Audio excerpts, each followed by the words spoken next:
찬송가 262장 찬양 드리겠습니다.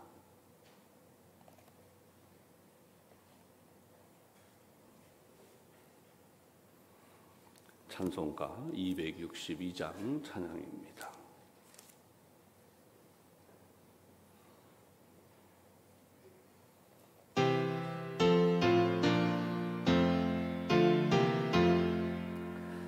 날 구원하신 예수님 영원히 찬송하겠네. 저 죄인 어서 주께 와 죄 사유하심 받으라. 구하라 주실 것이요 찾으라 얻을 것이라. 죄 중에 상한 영혼을 주 온전하게 하시네. 주리 죄로 인하여 피 흘려 죽으셨으니 주밖에 없는 사랑을 만 백성 알게 전하세. 주 예수 사랑 못 잊어 나 항상 눈물 흘리네. 이 세상 어디 가든지 나 주만 생각합니다. 목마른 자의 샘매와 영생의 물을 마시라. 내 주를 사랑한데도 늘 맘에 부족하도다. 아멘. 사도신경으로 우리의 신앙을 고백합니다. 나는 전능하신 아버지 하나님 천지의 창조주를 믿습니다. 나는 그의 유일하신 아들 우리 주 예수 그리스도를 믿습니다. 그는 성령으로 잉태되어 동정녀 마리아에게서 나시고 본디오 빌라도에게 고난을 받아 십자가에 못 박혀 죽으시고 장사된 지 사흘 만에 죽은 자 가운데서 다시 살아나셨으며 하늘에 오르시어 전능하신 아버지 하나님 우편에 앉아 계시다가 거기로부터 살아있는 자와 죽은 자를 심판하러 오십니다. 나는 성령을 믿으며 거룩한 공교회와 성도의 교제와 죄를 용서받는 것과 몸의 부활과 영생을 믿습니다. 아멘. 찬송가 379장입니다. 379장 찬양입니다.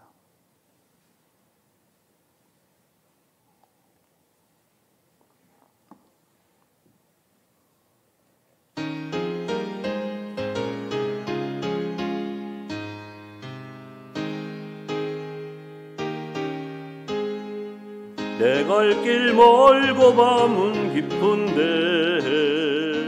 빛 되신 주 저 본향 집을 향해 가는 길 비추소서. 내 가는 길 다 알지 못하나 한 걸음씩 늘 인도하소서. 이전에 방탕하게 지낼 때 교만하여 맘대로 고집하던 이 죄인 사소서. 내 죄은 죄 다 기억나시고 주 뜻대로 늘 주장하소서. 전 나를 인도하신 주 장래에 배험산 전령 만날 때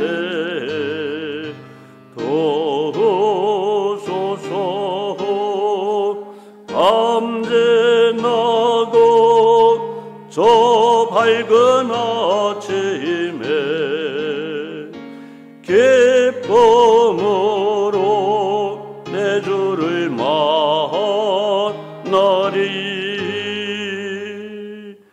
아멘.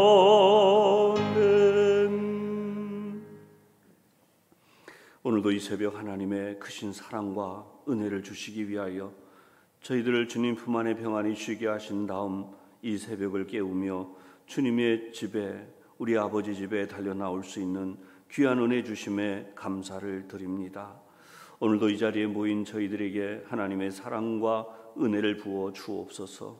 무엇보다 무겁고 아픈 모든 짐들, 힘들고 어려운 육체적인 현상들 앞에서 저희들이 결코 좌절하지 않도록 하나님 날마다 주님의 능력과 은혜를 덧입혀 주시기를 원합니다.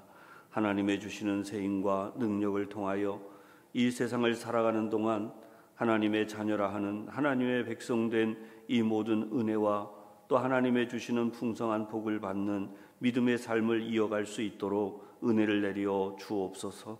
이 순간까지도 저희들이 생각과 말과 행위로 지었던 그 어떠한 허물과 죄가 있을지라도 이 시간도 통회하며 자복하고 회개하오니 저희들을 하나님의 크신 사랑을 내려주셔서 하나님 우리 주 예수 그리스도 주님의 보혈의 피로 깨끗이 씻어주시고 정결하게 하여 주옵소서.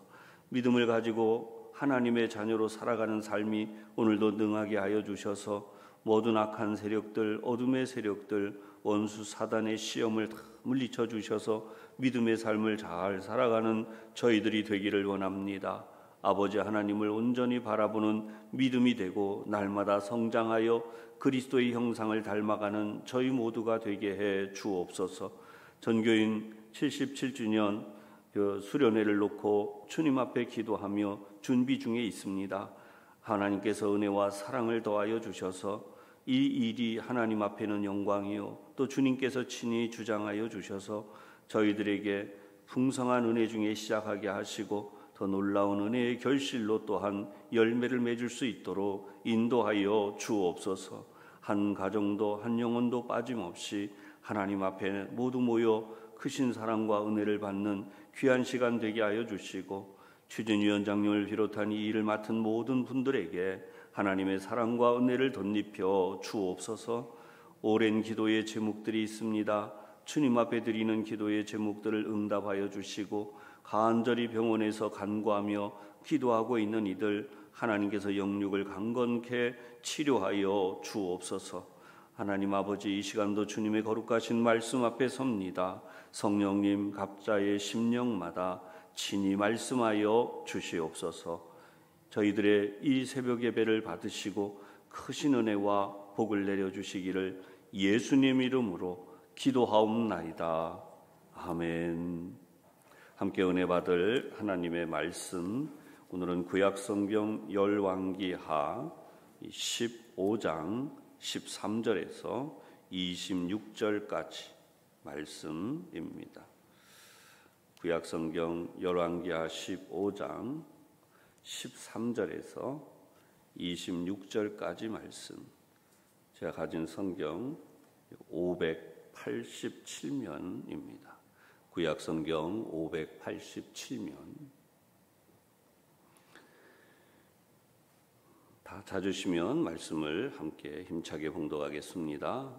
열왕기하 15장 13절에서 26절까지입니다. 시작.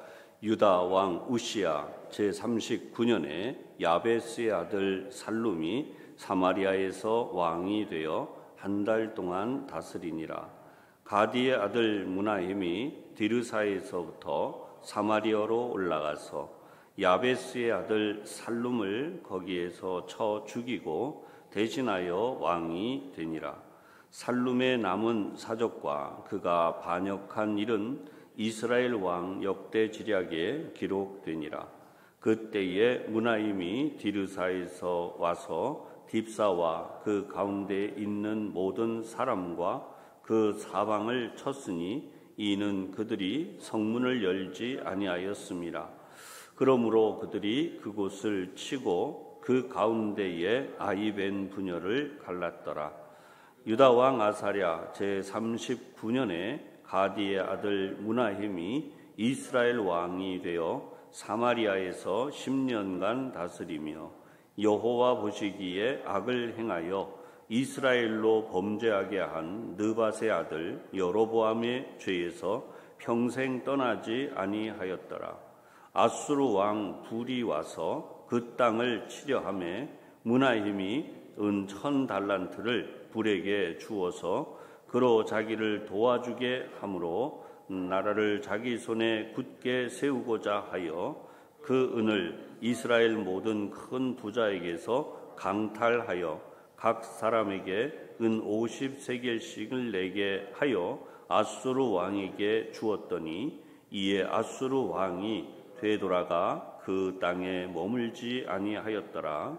므나헴의 남은 사적과 그가 행한 모든 일은 이스라엘 왕 역대지략에 기록되지 아니하였느냐.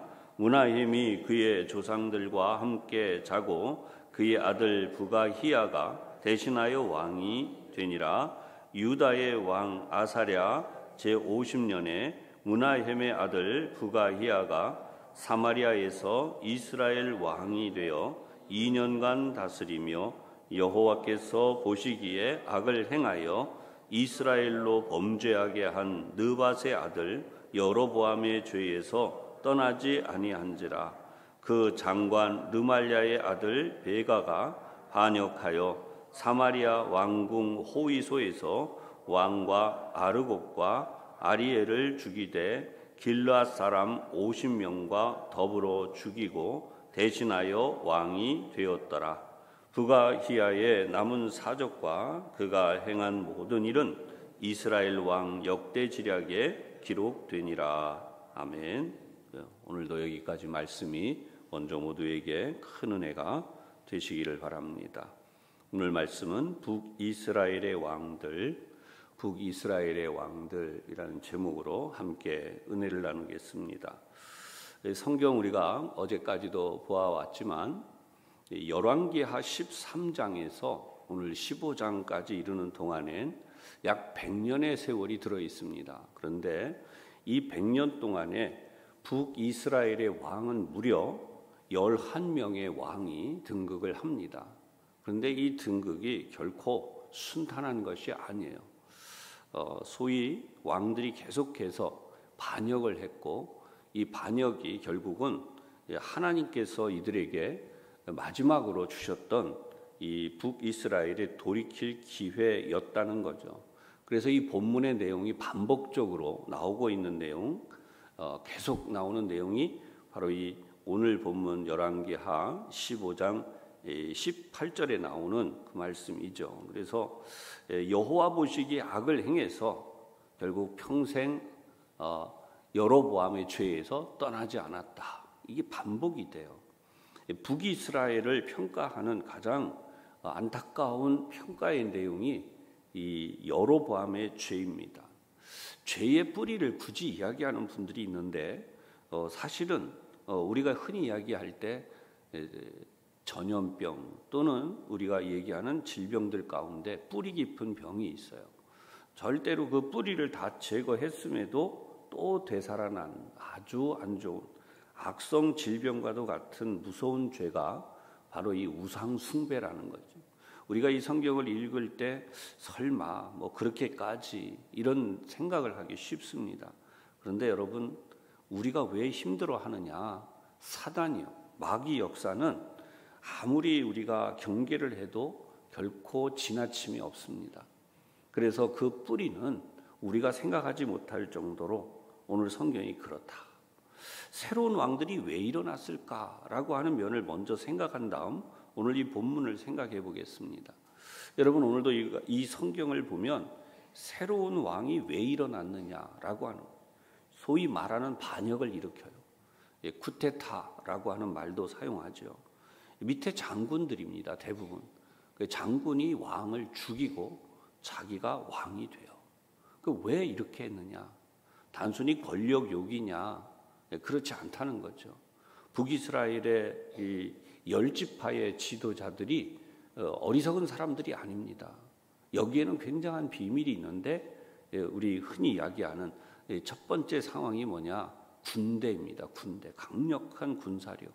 외세의 침략에도 견딜 수 있는.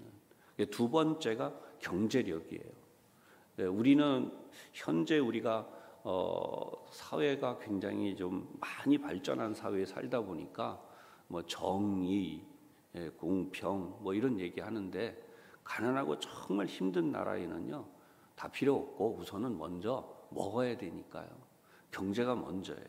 그러니까 항상 이 성경도 보면 숨겨진 사항, 중대한 사실이 바로 이 경제력입니다. 어떤 왕이 경제를 잘 유지해주고 어떤 왕이 국권, 군사력을 잘 세워서 나라를 지키느냐.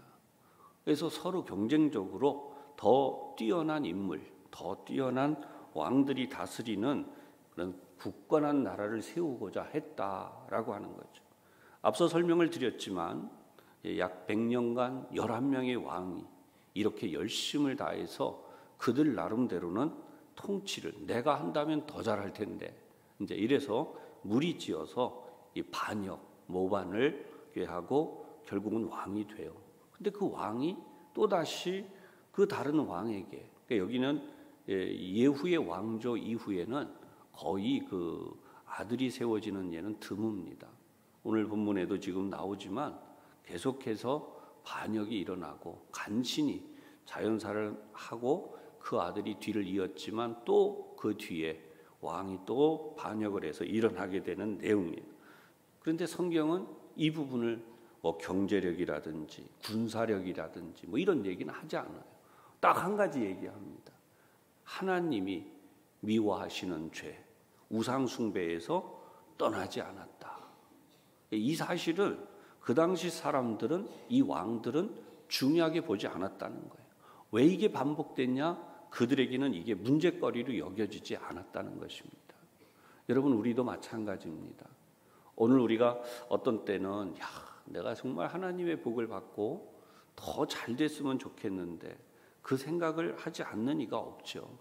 기도의 응답도 마찬가지입니다. 우리는 단순히 내가 좀 평안하게 살고 내 삶에 경제적인 여유가 생기고 건강에도 좀 여유가 생기면 좋겠다 이렇게 생각하지만 성경을 보면 하나님의 자녀들의 삶에 대해서 하나님은 그 정도를 원하시는 게 아니에요. 하나님이 정말 원하시는 것은 하나님을 사랑하고, 이번에 전교인 여름수련회의 주제죠. 우리가 어떻게 하나님을 더 사랑하느냐, 그리고 하나님이 주시는 그 은혜에 대하여 우리가 그 사명을 감당하기 위해 얼마나 더 간절하게 깨어 일어나느냐, 그리고 주시는 그 사명을 안고 하나님을 위한 섬김과 헌신을 얼마나 더 잘 감당하느냐.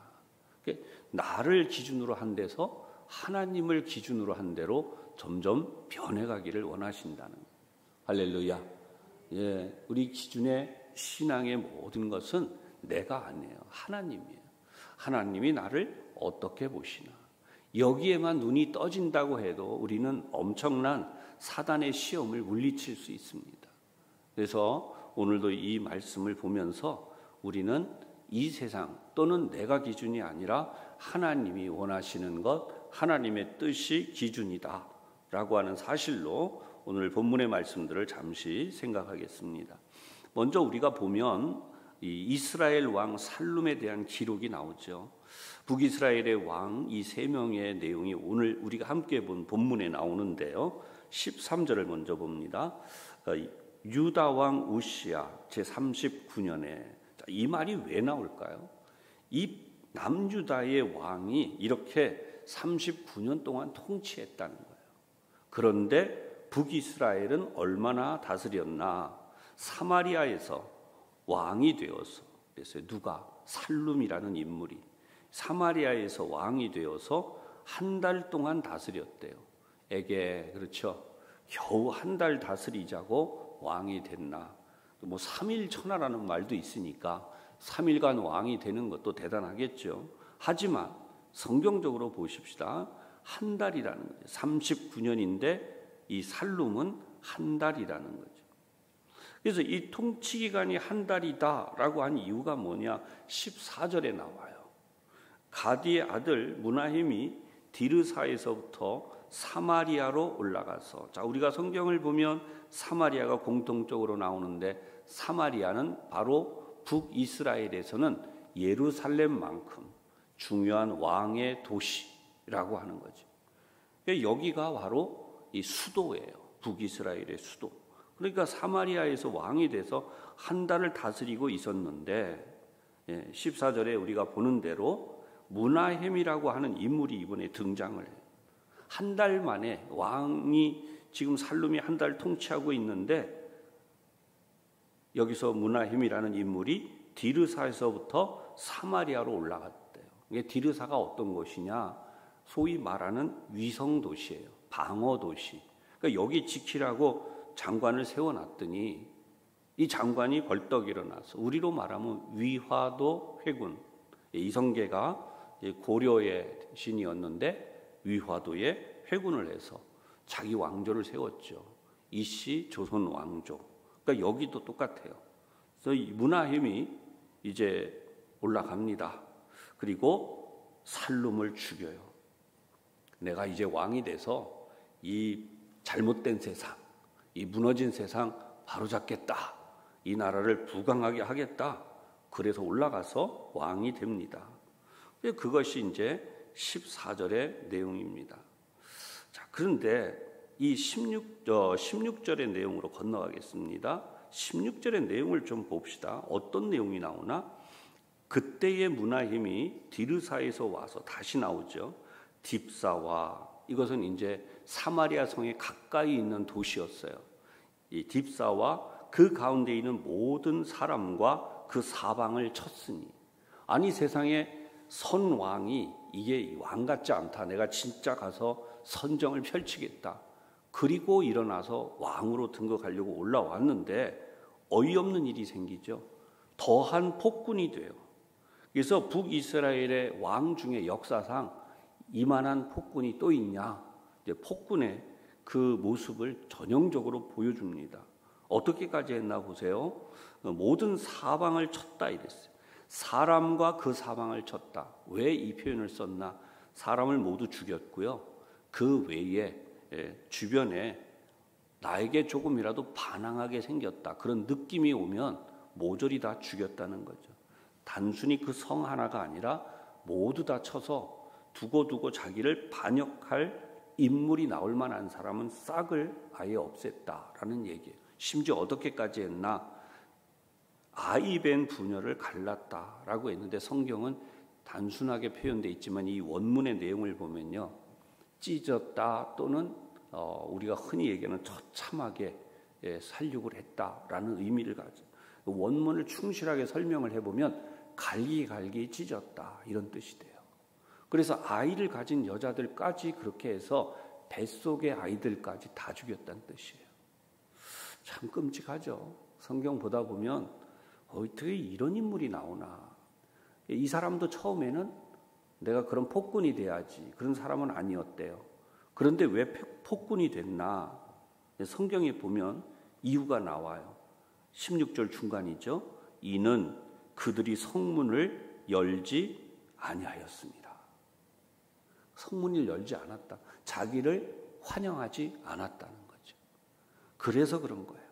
단 하나의 이유는 바로 그거예요. 그런데 이유를 다시 성문을 열지 않았다는 얘기를 다시 해보면 설득되지 않았다. 이런 의미가 들어있고요. 그리고 그를 훌륭한 왕으로 보지 않았다는 거예요. 내가 생각할 때 나는 훌륭한 왕이에요. 내 밑에 따르는 군대도 있고 나를 따라서 이런 거사를 일으킬 만한 사람들도 군대가 있었는데, 그런데 왜 나를 못 알아보는 거야? 이런 자들을 그냥 살려뒀다가는 정말 내가 원하는 태평성대 그런 시대를 열지 못하겠구나. 그럴 바에는 이 반역자들을 모조리 쓸어버리자. 그리고 왕이 됐어요. 그래서 이 므나헴이 왕이 되어서 얼마를 있게 됐느냐. 이 피해 혁명을 일으킨 다음 17절에 보니까 사마리아에서 10년간 다스렸대. 그렇게 해봤자 선왕을 한 달 만에 죽이고 자기가 왕이 돼봤자 자기도 10년밖에는 더 이상 통치하지 못했다는 거죠. 남유다의 왕은 얼마나 오래 있었는데요? 39년. 근데 여기는 지금 자신은 10년이에요. 근데 성경은 18절에 왜 그랬는지 다시 아까 앞에 설명했지만 중요한 사실이 있어요. 그죠? 여호와 보시기에 악을 행하여 그랬어요. 제가 계속 여러분들에게 말씀드리지만 신앙의 기준이 누구라고요? 하나님. 하나님 보시기에 나는 어떤가? 이거거든요. 하나님 보시기에 나는 어떤 사람이냐? 대부분 보면 성경을 보면서 내가 이런 사람이 돼야겠다. 그건 맞아요. 그런데 거기서 끝나면 바로 지금 우리가 보고 있는 문하햄과 같은 인물이 되는 거예요. 성경을 보면서 내가 이런 사람이 돼야지. 그런데 그 중요한 관점이 여호와 보시기에라는 거예요. 그러니까 우리 신약 성경에서 우리 그리스도인들이 쉽게 생각할 수 있는 것은 주님 보시기에, 우리 주님이 보시기에 나는 어떤 사람이냐. 여러분 오늘 여러분의 마음속에 이 사실이 새겨지기를 주님의 이름으로 축원합니다. 우리 하나님 보시기에 나는 어떤 사람이지? 근데 성경은 뭐라 그래요? 이스라엘로 범죄하게 했다라 그랬어요. 그러니까 자기만 범죄한 게 아니라 다른 사람, 이스라엘 민족 전체, 북이스라엘 백성들 전체를 범죄하게 만들었다. 그러니까 나 하나 잘못된 거가 아니고 나라 전체를 죄로 이끌었는데 범죄하게 했다. 그 악이 뭐냐? 바로 우상 숭배였죠. 금송아지들을 만들어서 섬기게 했던 것. 그래서 느밧의 아들 여로보암, 이게 이 말이 계속 반복이 되었죠. 근데 그 다음에 뭐라 그래요? 평생 떠나지 아니하였더라. 평생. 왕이 된 뒤에 조금도 잠시라도 각성해서 하나님만을 바라본 적이 없었다. 그는 자기밖에 몰랐다. 하나님이 기준이 아니라 자기가 기준이었다. 잔혹하게 왕위를 찬탈했는데도 그렇게 됐어요. 하나님 돌이킬 기회를 한번 주세요. 19절에 보면 이제 아수르라고 하는 나라가 드디어 등장하죠. 멸망하게 되는 나라, 그 나라의 멸망하는 바로 이 아수르가.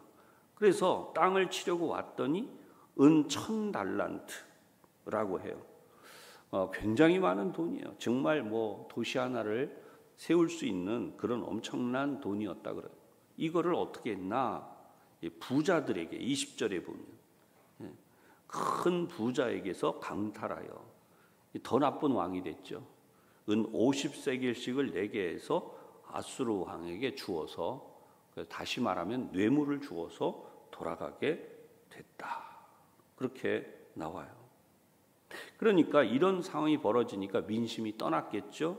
그랬더니 23절에 어떤 얘기가 나오냐. 이제 부가히야라는 그 문하햄의 아들이 이제 왕이 되었어요. 왜 이 사람이 나이가 많아서 왕이 된 건지 아니면 어떻게 됐는지 모르지만 결국은 이제 10년 만에 세상을 떠나요. 그리고 그 아들 이 부가히야가 왕이 됐는데 뭐라고 써 있냐면 2년밖에 다스리지 못했대요. 아버지만큼도 다스리지 못했어요. 왜 그랬나? 25절 나오죠. 그 장관 그랬어요. 그 밑에 휘하 장관이 베가라는 인물이 반역해서 이 왕을 죽였어요. 근데 부가히야가 죽을 때 그 위치가 어디였냐? 전쟁하러 나갔다 죽었나? 아니에요. 가장 안전한 데서 죽었어요. 왕궁 호위소예요. 말도 안 되죠. 충복들 호위하기 위해서 훈련받는 장소예요. 그러니까 여기서 죽었어요. 그러니까 여기서 우리가 무엇을 알게 돼요? 하나님이 함께하지 않으시면 가장 안전한 곳이 어떻게 해요? 가장 위험한 곳이 된다는 거죠. 우리가 이렇게 살 수 있어요. 어려운 고비 다 넘었어요. 문제를 이제 다 해결받았어요. 그러면 이제 이 고비 다 넘었으니까 이제는 괜찮겠다. 천만에요. 하나님 함께하지 않으시면 가장 안전한 곳이, 가장 위험한 곳, 자신의 목숨을 잃는 곳이 되고 말아요. 그래서 성경은 오늘도 우리에게 하나님이 보시기에 라고 하는 사실을 설명해 주고 있고, 함께 보았던 말씀 26절에 보면 이 왕들의 행한 일이 역대지략에 기록되었다라고 하는, 이 역대지략에 기록되었다는 것은 교훈의 내용으로 담겨져 있다라고 하는, 후대 왕들은 이런 잘못을 따라가지 마시오. 우리나라로 말하면 조선 왕조 실록 이런 거예요. 근데 이렇게 보면 우리는 오늘 어떤 말씀으로 우리 마음에 하나님이 말씀하시는지 알겠죠? 앞서 말씀드린 첫 번째, 하나님 보시기에, 여호와 보시기에 라고 하는 첫 번째 교훈, 그리고 두 번째는 하나님이 정말 나와 함께 하시는, 내가 하나님 나와 함께 해주세요 라고 해서 되는 게 아니라 뭘 안 해야 돼요? 우상 숭배가 아니라 하나님이 기뻐하시는 삶을 정말 살아가야죠. 그렇게 됐을 때 하나님의 은혜가 우리에게 임하게 된다는 것입니다. 여러분, 우상 숭배를 난 안 한다 라고 하지만 우상 숭배를 하게 되는 이유는 내가 이렇게 하겠다, 근데 아니고 하나님의 뜻이 어떠신가, 그 하나님의 뜻을 따라 행하겠다 라고 할 때에 금송아지 우상을 내가 섬기지 않는 거예요. 마지막으로 정리하면 금송아지는 경제력인 동시에 군사력이에요. 여러분, 경제라고 하는 것 인간의 힘으로 발전시키는 게 아닙니다. 다시 설명드리지만 하나님이 만복의 근원이세요. 찬송가 1장에 나오는 거, 만복의 근원 하나님. 그래서 그 하나님을 내가 잘 섬기면 내가 하나님 앞에 그런 복을 받는 거죠. 오늘도 이 새벽 우리 온 교우들이 그런 하나님의 은혜와 복을 받는 귀한 은혜의 시간이 되시고, 기도와 또 하나님의 주시는 은혜를 풍성히 받고 믿음의 삶을 더욱 잘 살아가는 우리 모든 교우들이 다 되시기를 주님의 이름으로 축원합니다. 네, 기도드리겠습니다. 하나님, 사단은 어떻게 하든지 우리의 마음을 헤집고 정욕과 탐욕과 악한 모든 것들을 서서히 조금씩 불어넣어서 나는 결코 당신이 행한 그런 잘못된 길을 가지 않았다고, 그렇게 하지 않겠다고 뛰어드는 많은 인물들이 있지만, 그러나 정작 중요한 하나님의 보시기에는 어떻게 살았는지를 알지 못하여 자신의 욕심을 따라 살다가 결국은 다음 사람에게 멸망당하는 왕들의 이야기를 저희들이 보았습니다. 하나님, 우리의 삶의 모든 족적, 우리들이 생각하고 행한 모든 일들이 하나님의 거룩한 책에 기록되어 있는 줄 압니다. 이 땅에 사는 동안 저희들이 정말 하나님이 복 주시는 믿음의 삶, 하나님이 기뻐하시는 삶을 온전히 살아가는 저희 모두가 되게 하여 주시옵소서. 오늘도 고통의 자리에서 주님 앞에 간절히 호소하는 이들에게 우리 주님 크신 사랑과 은혜를 베푸셔서 그 모든 아픔과 어려움 속에서 조속히 벗어나는 은혜를 허락하여 주시되, 하나님이 주시는 은혜와 복을 통하여서 귀한 믿음의 사람들로 온전히 설 수 있는 그런 믿음의 사람들, 그런 아름다운 하나님의 자녀들이 다 될 수 있도록 은혜를 내려 주옵소서. 거듭 기도하오니 병원에서 치료하고 있는 모든 이들 강건함을 주시옵시고, 이 자리를 항상 사모하여 더 큰 믿음으로 하나님 앞에 나오는 믿음의 삶을 살아갈 수 있도록 은혜와 복을 더하여 주옵소서. 예수님 이름으로 기도하옵나이다. 아멘. 이제는 우리 주님 예수 그리스도의 은혜와 아버지 하나님의 놀라우신 사랑하심과 성령님의 충만하심이, 하나님의 거룩하신 말씀 앞에서 내가 하나님의 보시기에 어떤 사람인지를 다시 한번 돌아보며 주님 기뻐하시는 모습으로만 온전히 살아가기를 원합니다. 더 믿음의 성장이 있고 더 하나님이 기뻐하시는 모습으로 자라나가면서 우리 주님의 형상 닮게 하옵소서. 간절히 기도하고 돌아가는 우리 모든 성도들 위해 주님의 몸된 교회와 이 나라와 온 세계 열방과 필리핀에 세워진 지교회들과 캄보디아 선교 현장 위에와 영상으로 예배드리고 있는 이들 위에 이제로부터 영원토록 함께 하시기를 간절히 축원하옵나이다. 아멘.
주옵소서.